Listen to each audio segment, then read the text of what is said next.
First வந்து இந்த attachment எடுத்துக்கோங்க. இங்கே பார்த்தீங்கன்னா ஒரு ஹோல்ஸ் இருக்குங்க. கரெக்டாக வந்து இங்கே ஹோல்ஸ் இருக்கிறதும் பார்த்துட்டு கரெக்டாக அந்த இடத்துல ப்ளேஸ் பண்ணிக்கோங்க.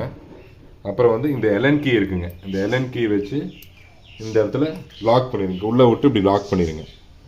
அதுக்கப்புறம் இந்த அட்டாச்மெண்ட் எடுத்து நீங்கள் அட்டாச்மெண்ட் எடுத்து இந்த சைடு நாப் இருக்குது பாருங்க. இந்த நைலான் ஸ்ட்ரிப் வந்து வெளியே வரணுங்க. கரெக்டாக இந்த நாபில் போய் உட்காரணுங்க. நீங்கள் கரெக்டாக இந்த இடத்துல இப்படி ப்ளேஸ் பண்ணிட்டீங்கன்னா போய் உட்காந்துருங்க. அதுக்கப்புறம் இந்த வாசர் இருக்குங்க. வாசர் வந்து இந்த இடத்துல ப்ளேஸ் பண்ணிவிட்டு அப்புறம் இந்த நட்டை வச்சு நம்ம டைட் பண்ணணுங்க. இது வந்து ஆன்டி கிளாக் வைஸ். நம்ம நார்மலாக கடிகார சுற்றுக்கு பதிலாக எதிர் சுற்று வந்து நம்ம சுற்றணுங்க. பாருங்க, இந்த மாதிரி சுற்றுனீங்கன்னா அது லாக் ஆயிருங்க. கொஞ்சம் டைட் பண்ணிவிட்டு இந்த கீயை வச்சு கரெக்டாக இப்படி ப்ளேஸ் பண்ணிங்க. நம்ம நட்டை நல்லா டைட் பண்ணிக்கலாம். டைட் பண்ணிங்கன்னா அட்டாச்மெண்ட் வந்து கனெக்ட் ஆயிருங்க. நல்லா டைட் பண்ணிவிட்டு அப்புறம் இந்த எல்என் கீ ரிமூவ் பண்ணிடுங்க. அட்டாச்மெண்ட் நல்லா டைட் ஆயிருங்க. அதுக்கப்புறம் பேட்டரியில் அட்டாச் பண்ணி நம்ம மிஷினில் ரன் பண்ணிக்கலாம்.